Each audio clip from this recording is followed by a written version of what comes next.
عزتمندو منځ چې انسان کوي نو دا یو خپل خاص قسم هیئت لري. یو سړی دغلته منځه باندې ولاړ دی نو پته لګي چې دی منځ کوي، دی به خامخا قیام کوي، دی به رکوع کوي، دی به جلسه کوي، دی به سجده کوي، دی به بیا تحیاتو باندې کینی، دی به سلام ګرځوي، نو پته لګي چې دا سړی منځه باندې ولاړ دی. همدارنګه یو سړی حج کوي نو حج دپاره به اول سفر کول غواړي حرمینو شریفینو ته،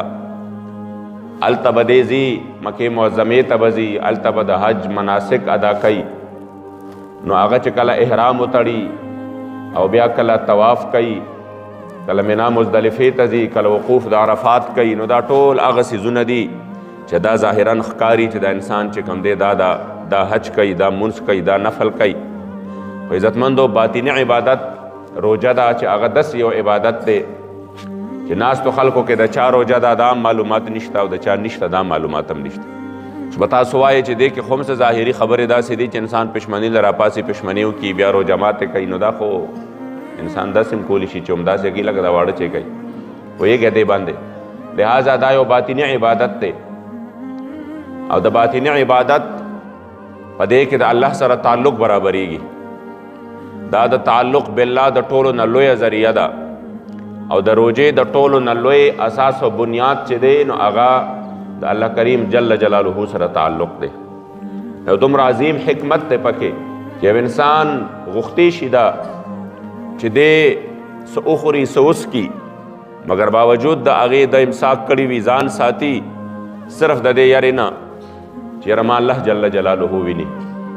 او دا د الله جل جلاله حکم دی. نو په دې وجه باندې دا د رب سره تعلق برابروي. یعنی انسان ته شل پیرې داسې موقع وي چونکې په روجه کې امانت دی، دې شل پیرې داسې کولی شي چې خیانت پکې وکړي، دې پټ چرته ناستې خوراک وکړي، دې پټ چرته ناستې تږي اوبه وڅکي، خو دې په دې امانت کې خیانت نه کوي.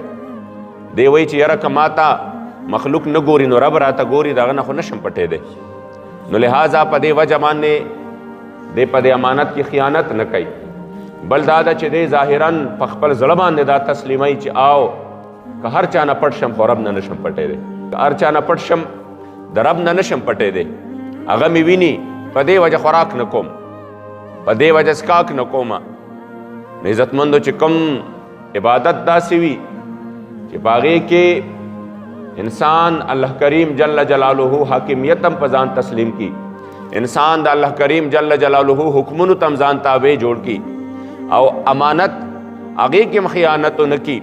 نو عزتمندو داسې قسم عبادت د تعلق بالله د الله کریم جل جلاله سره د تعلق یو عظیم سبب او ذریعہ جوړي.